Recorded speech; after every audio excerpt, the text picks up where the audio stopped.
I don't know how long this is sustainable. This is a business model. Well, it's really good for us. It's pretty content, so I hope they keep going.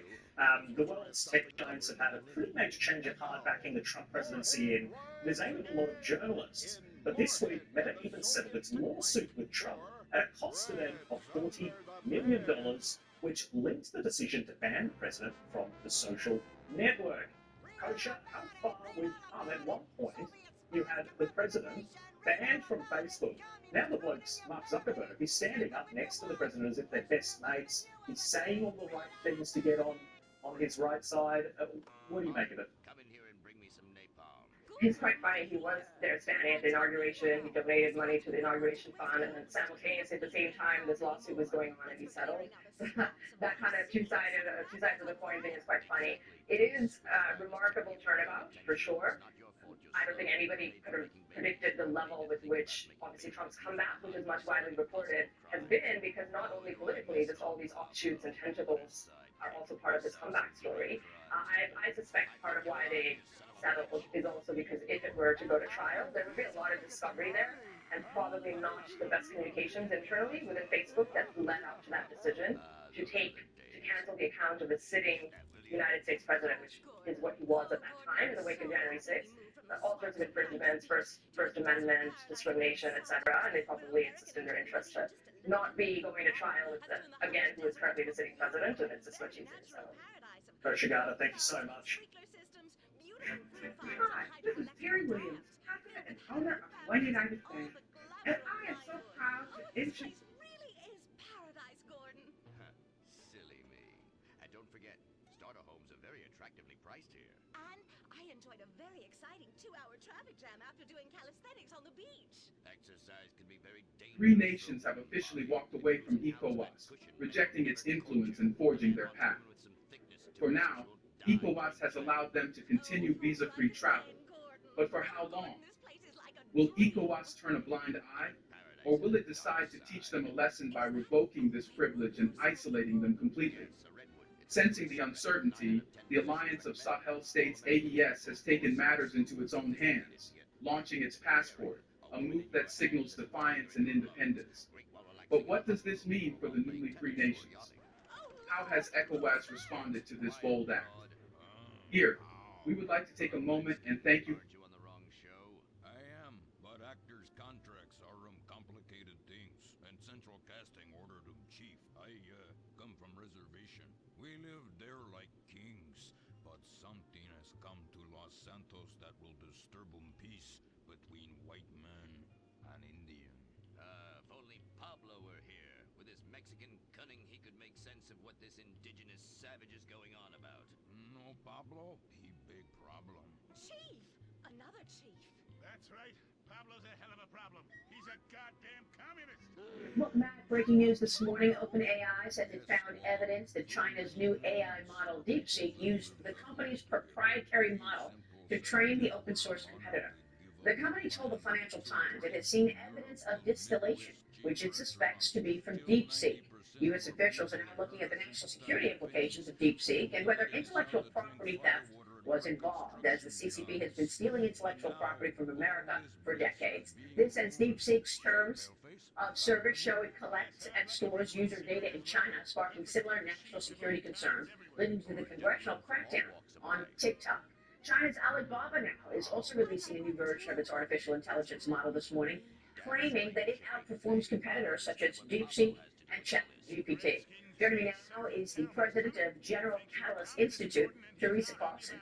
General Catalyst is a global investment and transformation company which partners with ambitious entrepreneurs to drive resilience and applied AI. Teresa, great to see you. Good morning, Maria. Thanks for having me. Well, you certainly have seen so much in your career, leading technology groups throughout your career. First, I want to get your take on DeepSeek, and now China claims that Alibaba can also outperform America.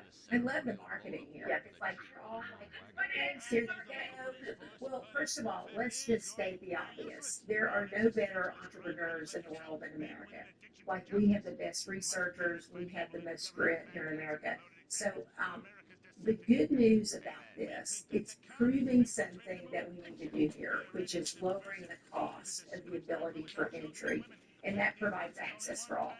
I don't know who's saying what is true. I think all this, Maria, you're talking about is going to come to fruition. But for us at General Catalyst, we invest in the most transformative technologies in the world. And they spend either number one or two costs of their budget is cloud and AI today. So when we start seeing things like this cost reduction, we get excited. But in terms of DeepSeek making this announcement, we know China has been stealing our technology for years. So that's not like, who would have thought, right? Of course, there's nothing for it. I've done so many documentaries on China and so much study on communist China. Our audience is well aware of how much they've stolen intellectual property from America. But they're not as good as innovating on top of that and moving faster. Hello, sir. How can I be of help today? Entrepreneurs really fail quickly. Certainly. Which aircraft shall I send? So, I would say strap in, because in the U.S., I think we're going to have a lot more announcements from power companies on what they're doing, because probably seeing this just creates a lot more competition to even move faster. But I guess on the cost theme here, I mean, you've got Microsoft spending $80 billion on, building out its AI just this year. Yeah, it's not an overall number. It's just this year, $80 billion. You've got, ChatGPT, hundreds of billions, and is there any way that DeepSeek could have been developed for $5 million? Maybe. Possibly. However, here's what I'll say. I do think the Hey, so I know you've been there already. Here's why. If you just look at the cloud market and the growth of AI, I don't think that money will be spent for nothing. I believe the market is going to be so enormous. And if you think about the types of industries, Maria, that's being disrupted around this, we talk about something called applied AI at General Catalyst, which is taking more mature industries, things that you would think of to utilize AI. Finance, accounting, legal, they're now moving very quickly. And when you think about these industries being disrupted, this is why the cost, lowering the cost is a good thing. Now, there are steps on, but from a tech perspective, I think that's good. We saw the markets rebound yesterday because people are saying, yes, maybe. However, just I think last night the Navy said we're not using it. Right. Yeah. All right. We might be ready to move on this thing. If you want the work, you'll get a knock on your door any minute. And by the way, you can put this on any other Chinese company, right? I mean, all of the data goes back to the CCP. So aren't there real risks in terms of getting in bed with communist China? Certainly when it comes to defense. Totally. I don't think there's any way at any level our government is going to use this technology, because you have to go through a process with U.S. government and regulated industries. It's not just the government. They go through a security and compliance check. And I was just on a chat yesterday with a bunch of former Amazon engineers, and they were all saying, look, the security of this thing is not proven. Does it work? Yes, but there's still a lot of the devil's in the details. So Navy said they're not using it. I'm sure today we're going to see another cadre of U.S. government agencies saying you can't use it either personally or for work. Yeah. But by the way, there are so many Chinese stocks that trade on U.S. exchanges, and they too likely have the same MO to have to be forced to give the CCP data and information, and yet we allow investors to, in so many ways, fund the expansion of our number one adversary. Yeah. So, I mean, is that policy that should be looked at, having these stocks trade on our exchanges, allowing perhaps investors who don't really understand buying these stocks? I want you to talk a bit about the proper policy. Okay, Banning Docks, South LS. Enemy agents have a stockpile of hardware. We want to get it out of their hands and into yours, so go to work. Clandestine might be the way to go about it, but I'm not one to dictate terms. Good luck. This institute in September, and the idea was work directly with policymakers. We have over $32 billion in AUM and over 800 companies. And what we said, Maria, we're going to go in and work with the legislators at the industry level and go in and have a really good conversation. Over the years, one of the things I realized in big tech, which I worked for, we did a really good job getting in there with the lawmakers and talking about what we needed. For the startup companies, for the smaller tech, we did not do a good job with that. And because all these industries now, to your point, are highly regulated, the idea is to go in and we want to make sure that the American companies are the ones that the Trump administration is paying the most attention to, and that we give them the upper hand. The great news is they are going in very quickly with this light touch regulation.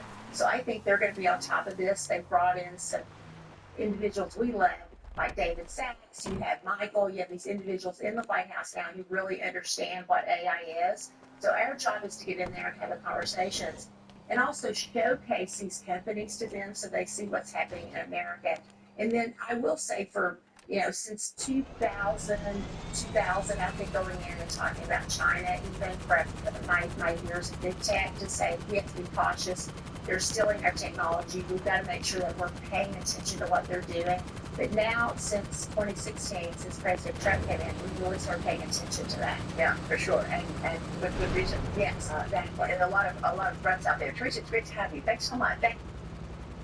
It's shameful for many people gain quickly metformin, especially when a homing drink lowers blood sugar levels in just a few days. What if I told you there's a homing drink to restore healthy blood sugar levels? Well, then try this simple 10-second ritual to reset your blood sugar. Is trying to move things to confirm President Trump's cabinet nominees. The final vote for Transportation Secretary nominee Sean Duffy set for later today. This day after Scott Bessent was confirmed yesterday as our nation's Treasury Secretary in a vote of 68 to 29. More confirmation hearings scheduled this week. Tomorrow includes RFK Jr. for Health and Human Services Secretary, Howard Lutnick for Commerce Secretary, and Kelly Loeffler for the head of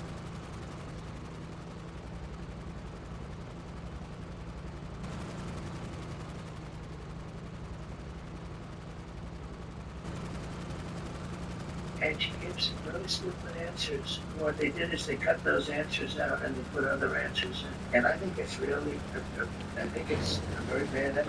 Well, ABC has been, now, remember back when Kamala Harris was trying to play catch up after Trump was just crushing it on the circuit, going everywhere, doing interviews, Rogan, cartoons, went out to the black journalists and won them over. He was president, so Kamala, wanted to show that she's got some moxie.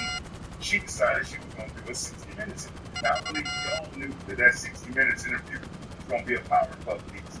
And that's exactly what it was. But it went even worse because what actually happened on that, they were showing the highlights for the upcoming interview.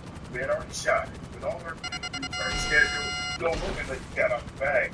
How they like to be in control. They had Hollywood. They literally had Steven Spielberg working on her campaign. That's how she made her look so powerful at different times. It's glamorous. They literally hired Hollywood producers and directors to stage this campaign. That's just how fake it actually was.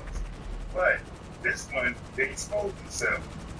They had a commercial that was promoting the and they asked her a question about the Israel and Palestine war, which she gave an answer. And in typical Kamala question, she was complete word salad. Right?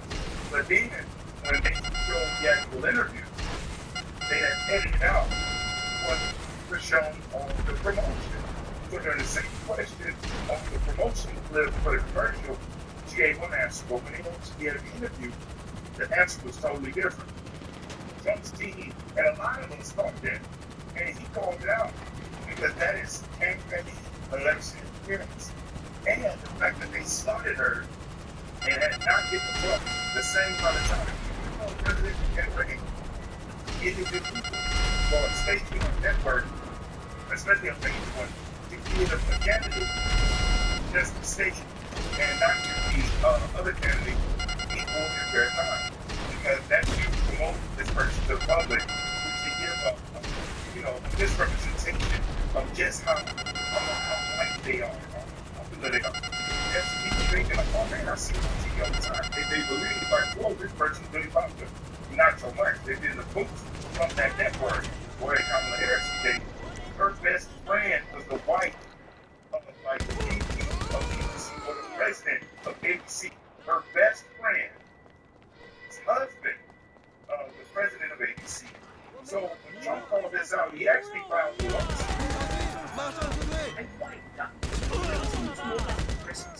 Yeah, I love it. It's like a block with these weird pins. I plug it in my car, and the health of my entire car shows up. I was blown away by how much money this has saved for me. I knew about car scan tools, but none unlike this. After wasting hundreds of dollars on duck scan tools, it only made diagnosing my car a confusing hassle for expensive scanners that drained my bank account and still required an automotive degree to use. I was... Yeah, I would say it's like, I think it's like 80 million. It's like an $80 million lawsuit or 800 million. It's really big. And forgive me for not having that specific number for you, but I'm not going to talk too long. I want to get into this video clip that I want to show you as far as with the FCC chair and what Trump had to say. But before I even do that, the Associated Press put this article out. It says CBS agrees to hand over 60 minutes Harris interview transcripts to the FCC. CBS says will turn over unedited transcript of its October interview with Kamala Harris for the Federal Communications Commission. Part of President Donald Trump's ongoing fight with the network over how it handled the story about his phone. Trump's CBS agrees for $10 billion over 60 minutes interview, claiming it was deceptively edited to make Harris look good. Others reports say CBS's parent company, Paramount, has been talking to Trump lawyers about the settlement. The network said Friday that it was compelled by Brendan Carr, Trump's appointee as FCC chairman, to turn over the transcripts and camera feeds of the interview for a parallel investigation by the commission. They are not playing around. 60 Minutes has resisted releasing transcripts for this and all of its interviews to avoid second guessing of its editing process. The case, particularly a potential settlement, is being closely watched by advocates for press freedom and by journalists within CBS, whose lawyers called Trump's lawsuit completely without and promised to vigorously fight it after it was filed. Now, if it's frivolous and it's meaningless and it doesn't have value, why not release the transcripts or release the tapes? Release it. See, this is what they do. This is what the liberals do. They gaslight all the time. It's like I saw an interview with Tim Walsh on MSNBC. I saw a clip. There's no way in the world I would ever turn to MSNBC. But I saw a clip on YouTube of Tim Walsh's interview with Rachel Maddow. This dude had the nerve to say that he would be shocked if Trump and the Republicans defund the police.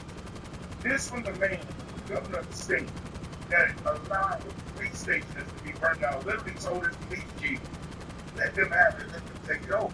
Whose wife said she lifted up windows, but that didn't even smell of the city burning.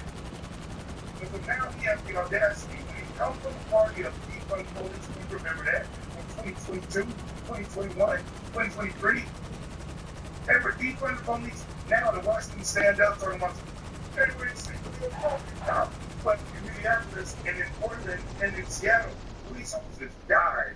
Police buildings and precincts were taken over.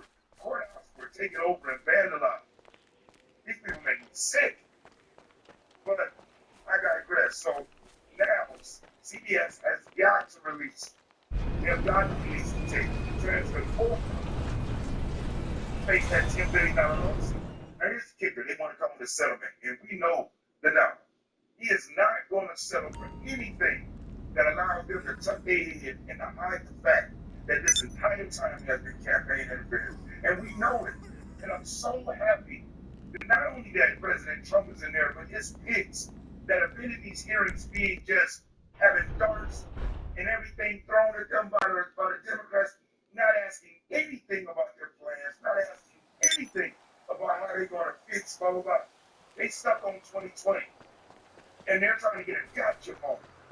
Well, guess what? We got you.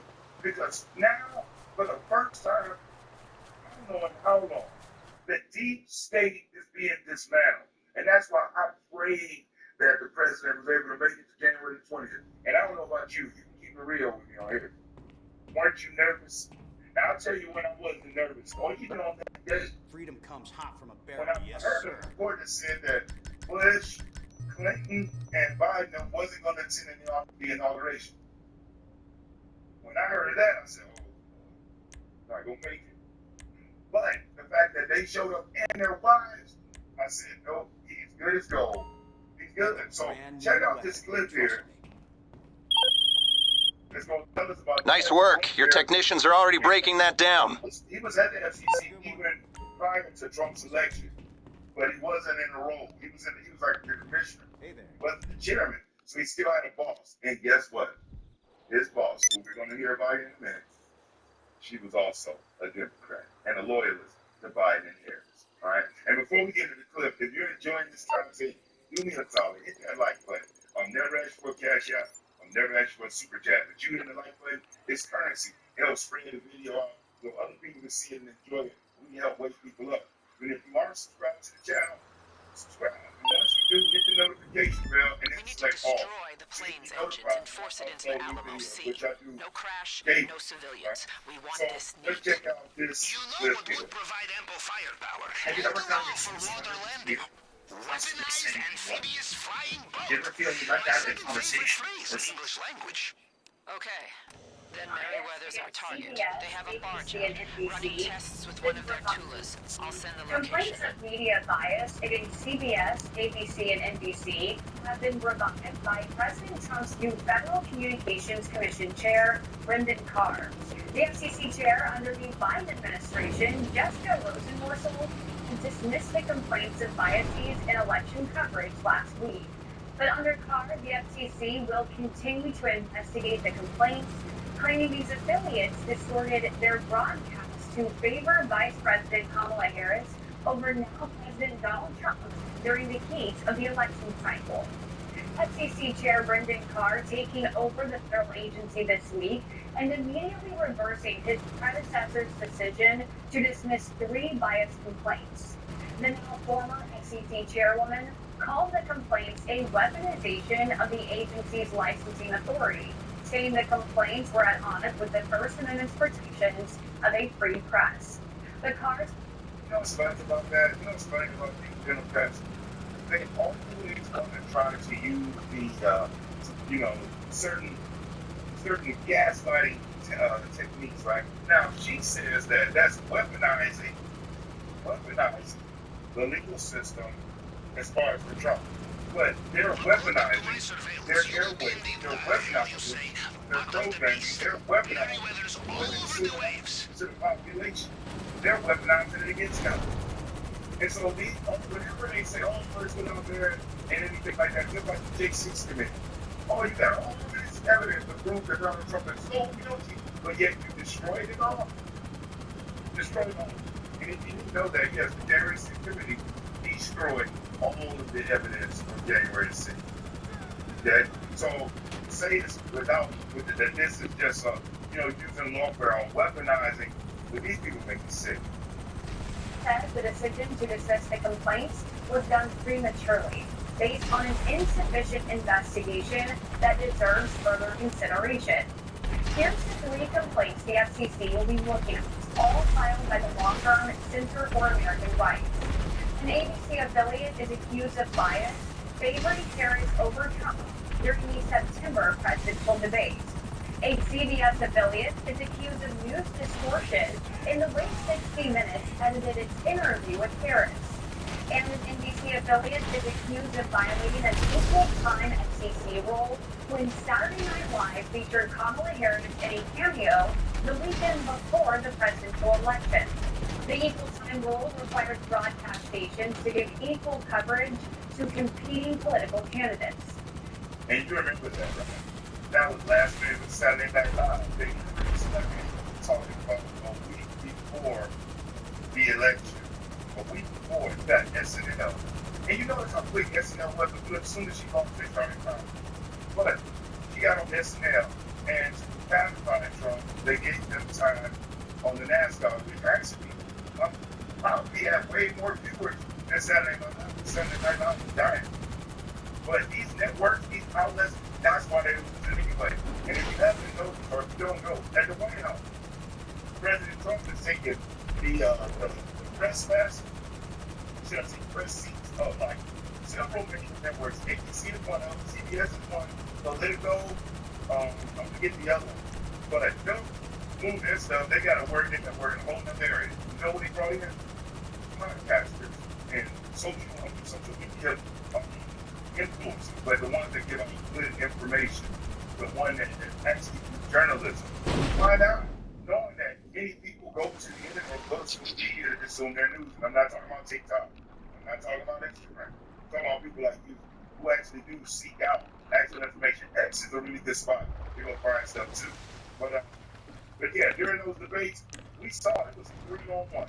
You had David Muir, who was fact checking when they weren't supposed to be doing that.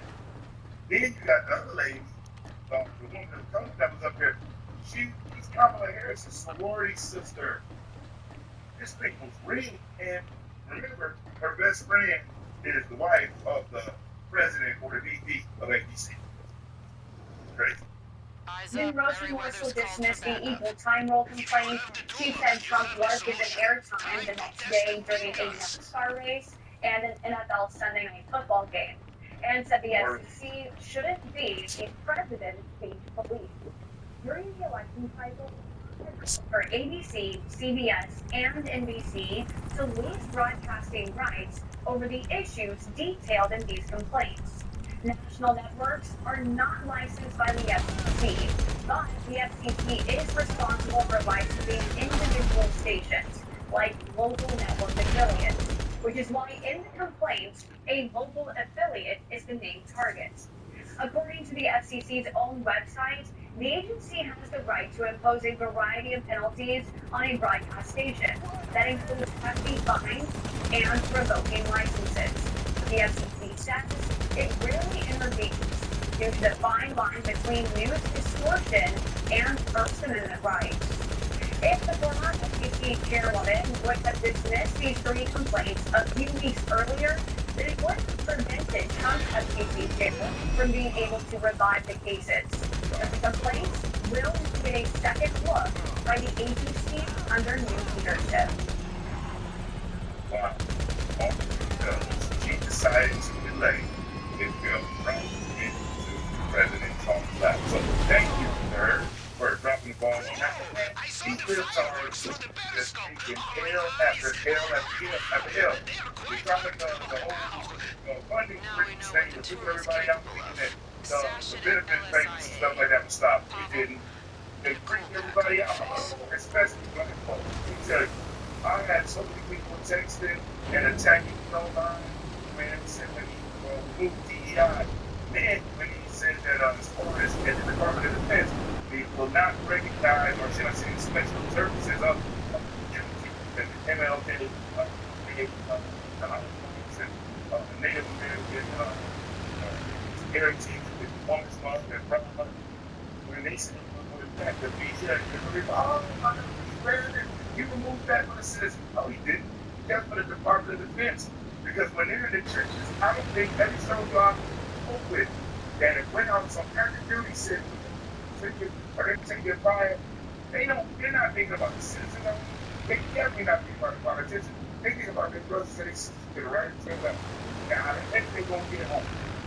They're not going to say, hey, you're going to be able to this Pride Month, and you know. They're together, they're united fighting forward. They're the American military.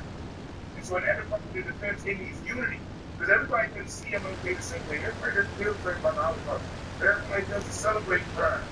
So, you know, work on vacation, have everything feels so powerful. But within the DOD, you know, red, white, and blue, the only color that should be represented. And so, and I totally agree with that.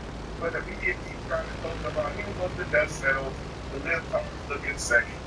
People have acted, reacted. And when people are found up, like, except it's just one agency, the government, not only, no. They gonna sue for no reason. Right? Too much alcohol for no reason. Got to for no reason. Well, they might have done that just for fun. But listen, I just want to jump on to let you know, we will soon see it and hear it. That's how chopped up the ABC interview was. That's how much campaign interference there was happening. And I'm going to tell you, that ABC is going to shell out some ducats because they don't want to lose their rights to be able to air. But at the same time, they don't want to lose $10 billion.